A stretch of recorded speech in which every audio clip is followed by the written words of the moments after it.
Hello and welcome to my channel. My name is Myra and I'm an animal portrait artist. I work primarily in graphite or charcoal, usually graphite like this ring-tailed lemur here. And I'm starting with the background using powdered graphite, and I'm just dabbing it on with a 100% cotton makeup round. I'll put the link in the description, but you can get them anywhere, Target, CVS, whatever.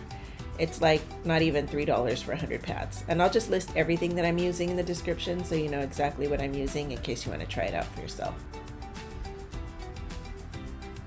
So I'm going for totally random. Ring-tailed lemurs live in southwest Madagascar in both open areas and forests. This one happens to look like it's in the forest. When I do backgrounds, even if I have a photo reference where the background is in focus, I blur it out. By blurring it out, I make the animal the center of attention because all of the detail will be in whatever critter I'm drawing. So the way I like to do this, I take the makeup round and gently tap it on the graphite powder in the container just to get a little bit on there, and then I tap the excess off into the lid and then just start dabbing around wherever the background should be.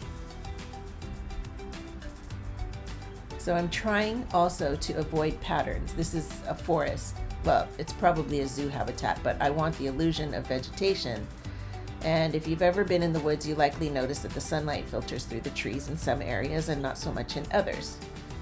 So that's what I'm trying to keep in mind here. When I need to load up my cotton pad again, I just dip it into the excess that I tapped off into the lid. And I always make sure to tap off excess again anyways, because sometimes you end up with really dark spots and it's annoying to try to fix. So let me speed this up and I'll come back when I get to the next step.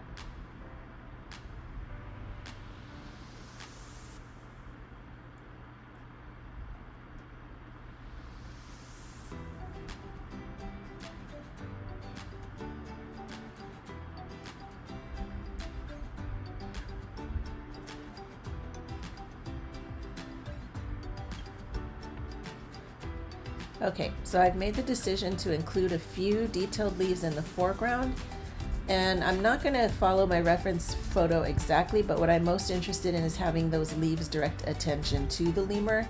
So I'm using a kneaded eraser to remove some of the graphite powder in the shape of this leaf, and I'm going to have a few of these leaves subtly pointing towards the lemur. Oh, and I forgot to mention before with the makeup rounds, you never want to use your fingers to blend. You always want to use some kind of a tool that isn't your skin. You can use blending stumps, cotton swabs, makeup rounds, as long as they're like 100% cotton. The reason being is that your skin naturally produces oils that will stain the paper. So what happens is when you try to put the graphite or charcoal over it, the medium sticks to the oil, and that's how a stain shows up and you can't get rid of it. So no fingers. So if you've never used a kneaded eraser before, this is the cool thing about them. You can see that I'm erasing very fine detail with it simply by pinching it into the shape that I need. It's pretty handy for getting into really small areas.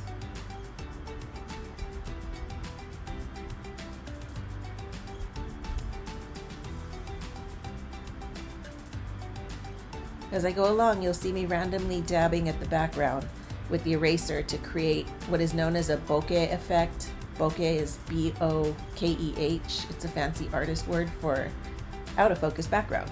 Actually, I just learned that it comes from a Japanese word that means hazy or blurry. So think of photos you may have seen where the lights in the background look like blurry circles of light. That's bokeh, and that's what I'm shooting for here. Every so often, I'll knead the eraser to disperse some of the graphite and make a clean spot on the eraser. And I'll also knead the eraser to change the shape of the eraser itself. Remember, I don't want patterns. Things grow randomly, not in predictable patterns. Okay, let's speed up again.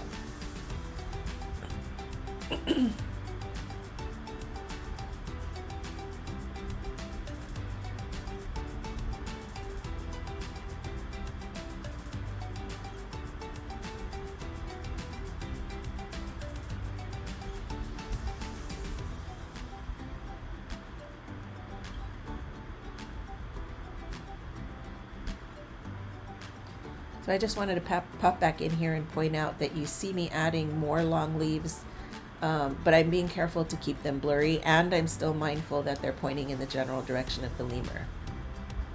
Okay, let's speed it up again.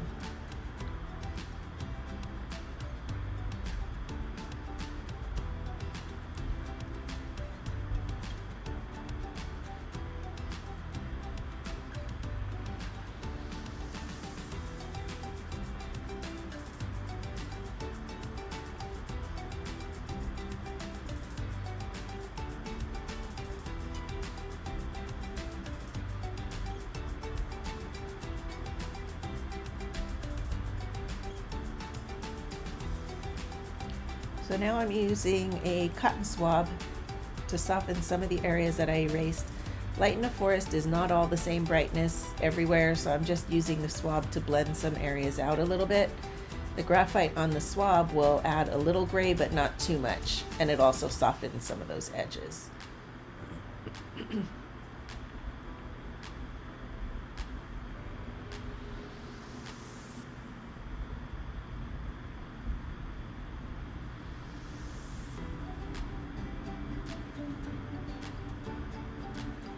So now I'm going in with a 4B pencil to create some darker areas where the trees aren't getting as much light. Notice that I'm not using the tip of the pencil, I'm using the side of the graphite.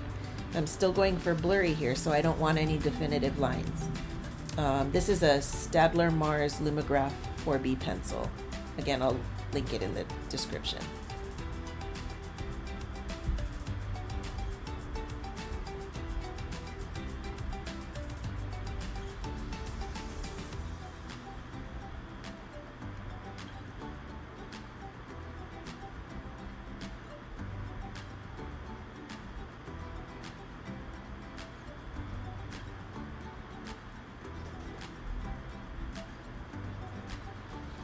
I'm jumping back in here.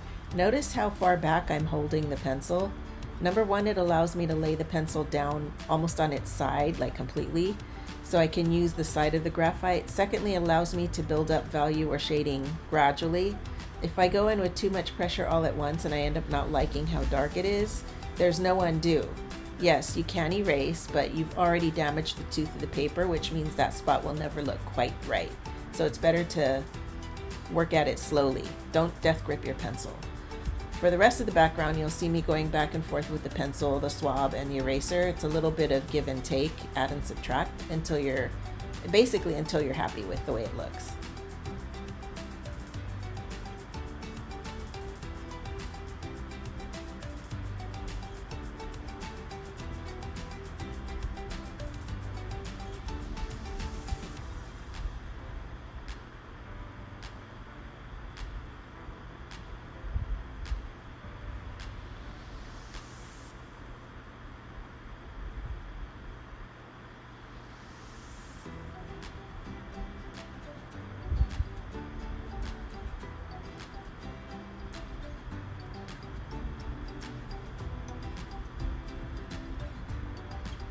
So now I'm using a little blue eraser that I have no clue as to where it came from. It might have come in a set of some pencils, I'm not sure. Normally I'd hesitate to use any colored eraser because they can stain the paper, but this one was brand new and it had a nice sharp edge on it, and I did test it on a scratch paper first. I'm using it to sharpen the edges of the in focus leaves just a little bit more than they already were. And now I'll start adding detail to those leaves, the in focus ones. As I go, you'll notice I'm constantly going back to the background to adjust values as I draw. I want the background dark enough so that things in the foreground pop out.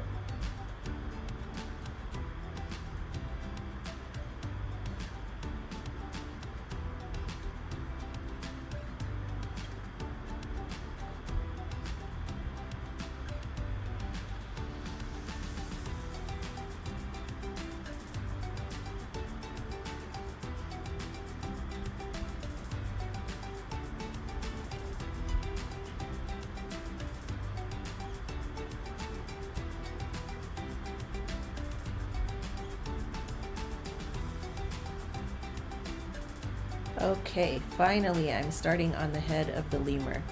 You'll notice that I'm literally filling in the top of its head with a gazillion tiny little hatch marks. One of the most important things to keep in mind when drawing animals is to follow the direction of the fur in your reference photo. The fur follows the contours of the body and will make your drawing more lifelike and more realistic. And again, I'm not going dark right away. I'm gradually building it up.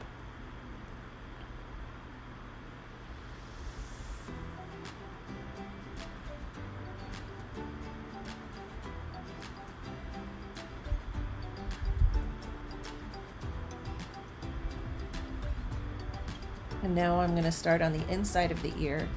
Naturally, that's going to be darker than the white ear fur. I would say that the most important thing to make your drawings look realistic is your values, how light or dark something is.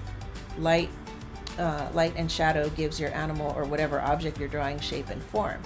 If your values are off, then realism is always going to escape you. So study those values and your reference photo. Once again, I'm adjusting the values in the background so I can get the ears to really show up. And drawing the inside of the other ear now, and also adjusting the values in the background again. The whole drawing is a process of adding and subtracting and adjusting as you go.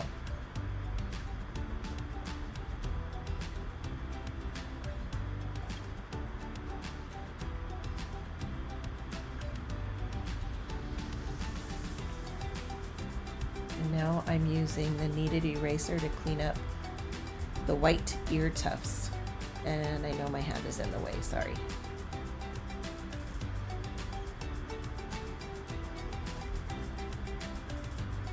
Don't be afraid to turn your drawing around. I see so many mostly beginner artists not moving their drawing at all.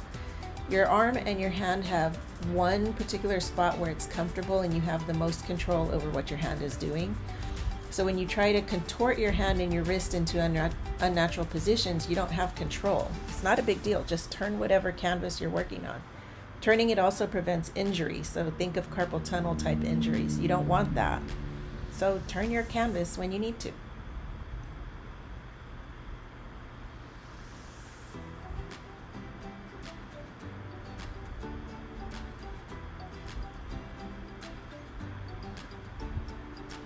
Sometimes I'll use a blending stump to actually draw with.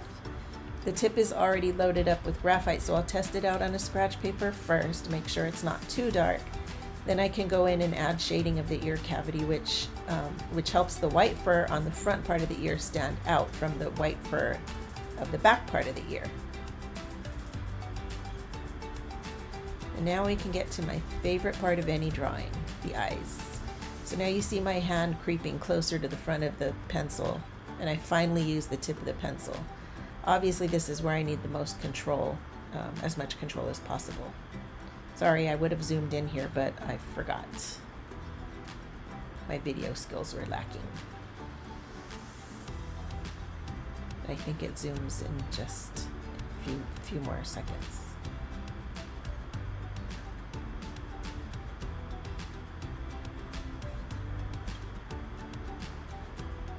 And this is a good example of value creating form. You can see as I darken the area around the eye, it creates the shadow of the eye socket, which helps make the eye look like it's actually sitting in that space rather than just sitting two-dimensionally on top of it. And that's a trick, isn't it? Trying to make a drawing look 3D on a 2D surface. Value is how you do that.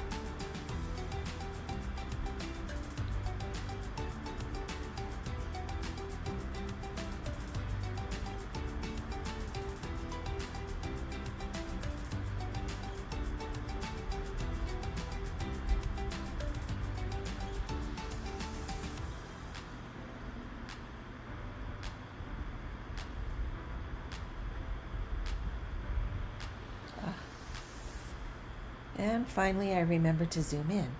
You can now see the shading in the eyeball itself. The shading in the top half of the eyeball is cast from the brow ridge. It's not really a matter of knowing anatomy so much as it is really paying attention to your reference photo.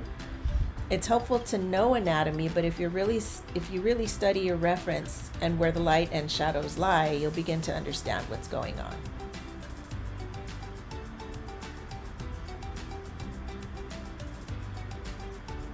And this is going to help because if one day you want to draw an animal without a reference photo or even a fictional character, you'll begin to know where to place your shadows to make it believable.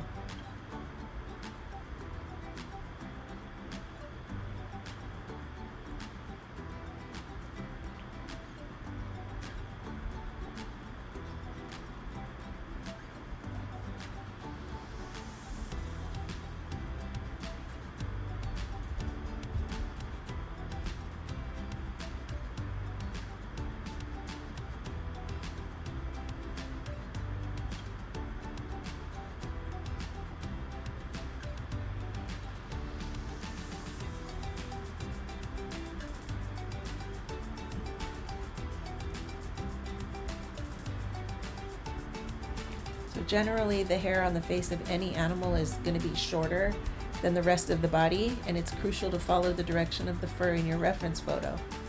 Here I'm using a Tombow micro eraser and also a brush to brush away the erasures.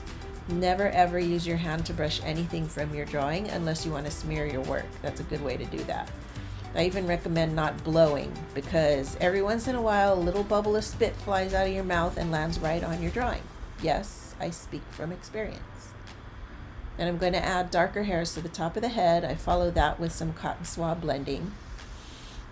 When you're drawing fur or hair, it's important to remember that not every single strand is going to be in focus. So I use a swab to soften things up a little bit. So that paper that you see there is what my hand is resting on so I don't smudge my work. It's called glassine. It comes from in sheets or by the roll. It's sort of like wax paper, but it's acid free, which means it won't damage your drawing paper. And since I sell my drawings, I want to make sure everything's acid free or pH neutral. From the paper I'm drawing on, the tape that I use to tape it down, the glassine, anything that comes in contact with my paper. If it's not acid free, it's more than likely that my artwork will yellow over time, like you know how old paper just starts to yellow. And since people are giving me their hard-earned money, I want my work to last as long as possible. So even when the drawing is done and I'm ready to ship it to its owner, I wrap the drawing in glassine first and then put it in an acid-free plastic bag just in case it encounters rainy weather along the way. But if you're not selling your work, you can just rest your hand on printer paper or any clean scrap of paper.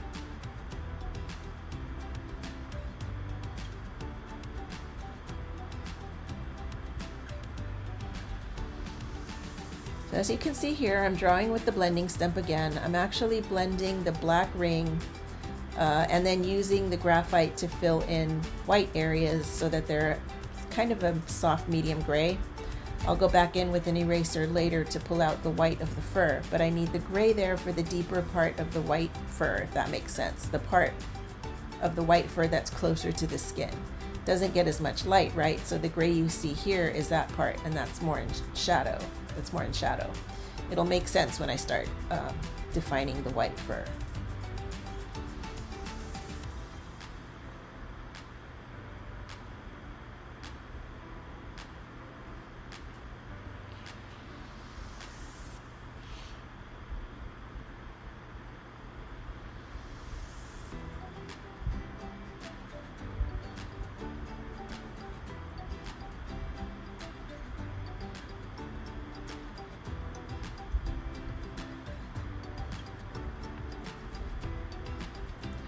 So I'm starting to use an eraser to work on the white fur now in the tail. Since I already have a pretty even medium gray where the white tail rings should be, I can use the eraser to draw white fur. And then the gray that's left becomes the fur that's deeper in the shadows. Because fur and hair are naturally in layers, right? So not all the fur will be bright white. So it's important to study your reference photo. If you drew this without any shadows, there would be no depth to it. This is a very fluffy tail, and it should look like you could bury your fingers in all of that fur. And the only way that you can draw that is by making sure your values are on point. If you have trouble gauging values, you might want to use a value scale. Usually it's a horizontal strip from 0 to 10, white to black, and all the grays in between. Match the value from your reference photo to a value on the value scale and then duplicate that value on your drawing. If you don't have a value scale, you could print your reference photo in grayscale it can be challenging to convert value from a color photo to black and white. If you do that though, make sure you adjust your print controls to photo quality. You may have to also adjust the contrast to make sure there are some nice highlights and a few nice dark areas. Think of it like this: if it's too bright or overexposed, the image will be washed out, and the same is true if the image is too dark. In both cases, you lose all the details. It also helps to print on photo paper rather than plain old printer paper. Printer paper just can't accurately show values or color. Sometimes I'll print two so that I can keep one as my reference photo and the other matches to match my values. Say I want to make sure my values are correct on the black tail ring. I'll take my second printout and fold it at the tail ring in question, and then hold the folded section next to the same part of my drawing. That way I can see side by side and make a side by side comparison. That makes it super easy, takes all the guesswork right out of it.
So the fur on the body is much shorter than the tail, so I'm careful to draw it that way, still minding the direction that it grows and how it sort of clumps and bunches together in some areas.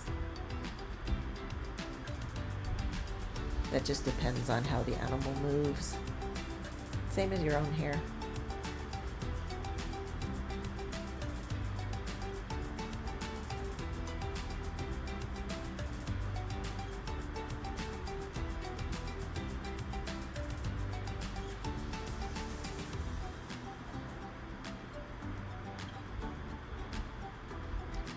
The tail is still kind of blending in with the background, so I'm continuing to adjust the value of the background and also still working on the tail, adding shadows, using an eraser to whiten some of the fur, and also blending to soften some of the lines. I want the tail to look soft and fluffy, and lines just don't help things look soft and fluffy, so I need to soften it out as I go.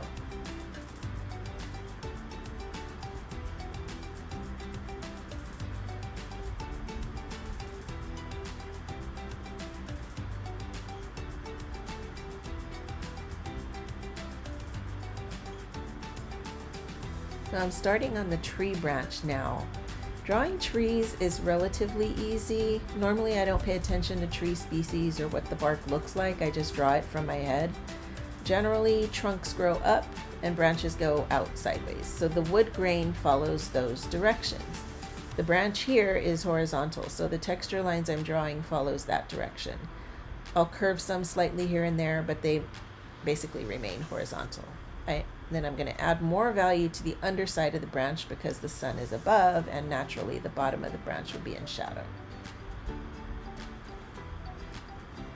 And going back to the tail, the dark rings are not as defined towards the end. You can kind of just see hints of dark rings. The fur at the base of the tail to the part just under the lemur's chin is very dense, and you can tell just how thick it is. And as you move past that towards the end of the tail, you can see that the fur is not as densely packed, and you can see more individual hairs. I hope that makes sense.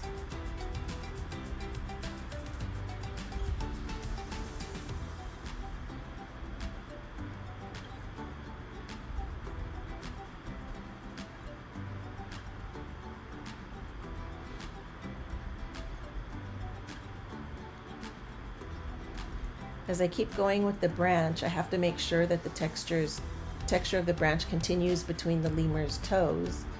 I'll follow my reference photo here and include the end of the branch, which is clearly chopped off. That's what makes me think that this is a captive lemur and not actually a Madagascar.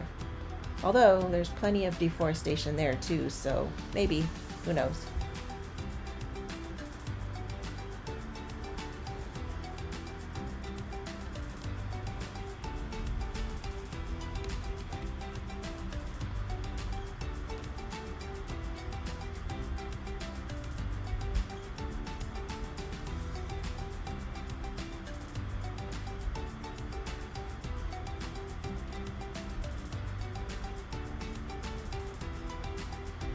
As I work between the toes, I have to make sure to shade in between them or they'll just look like flat fuzzy sausages. Remember that realism is primarily dependent on making sure that your values are correct. A lot of beginner artists are afraid to go dark enough. That's not to say that you should go wild with black. Nothing in life is truly pitch black. And that's actually one that you should use rather sparingly. But keep in mind, if your darks aren't dark enough, your whites won't pop like they should.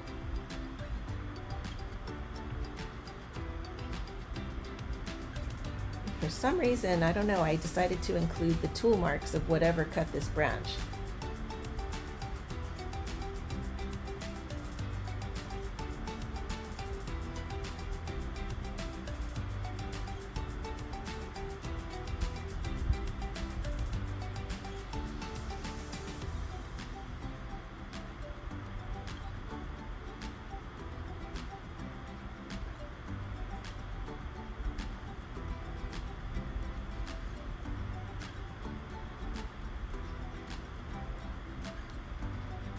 So I plan to hopefully put out 2 videos a month. We'll see how that goes. Editing video like this with the voiceover is a lot more time consuming than I thought it would be, but maybe it's just because this is my first one. Maybe it gets easier as I go on. I don't know. We'll see. I also freelance and take commissions for pet portraits, so I have to fit video editing in between all of that. So yeah, we'll see how it goes.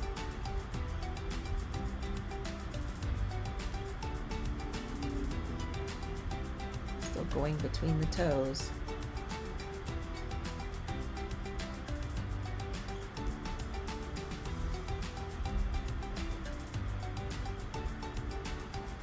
But this is good for me too, this experience. Looking back on these old drawings, you'll see when I sign this one that it's from 2023. I've been stockpiling videos, but it's good for me to look back at old drawings and kind of analyze what I'm doing.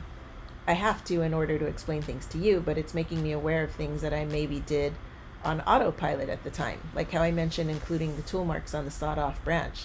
I don't recall making that decision consciously. Like, why would I have done that? Normally, I wouldn't have. If I redid this drawing today, I probably wouldn't, so why did I then? I don't know, it's interesting.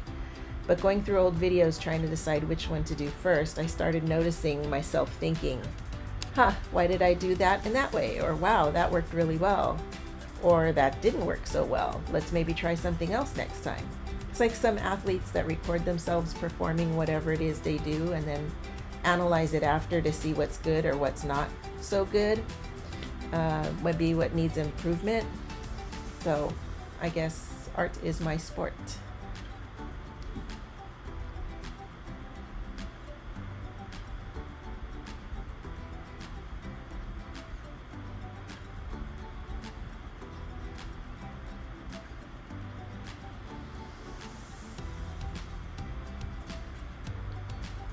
deepening some of the shadows in the under the brow ridge.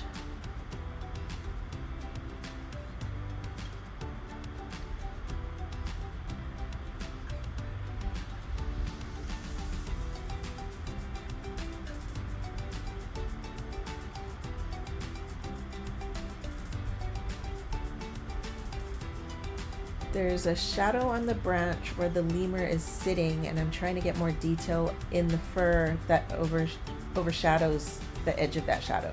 The lemur's bottom is not smooth skin, so I'm not going to have a smooth line there. You should be able to see the ends of the fur breaking the edge of that shadow. And once again, I forgot to zoom in.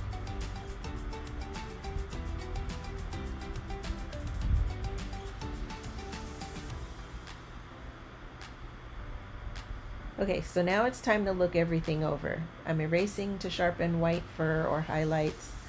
I'll add a little value here and there. I'm just giving it a once over to see if anything stands out. This is a part that gets tricky for some artists. There's a temptation to keep working at it, but you need to know when it's done and just stop, because there's a fine line between being done and being overworked. So that being said, I'm just about ready to call this one done.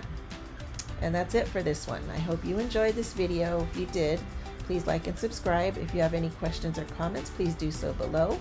Also, if you missed my first video, that was a gorilla drawing, time-lapse only, no talking, I'll link that here. And I'll be back soon for another one. Until next time.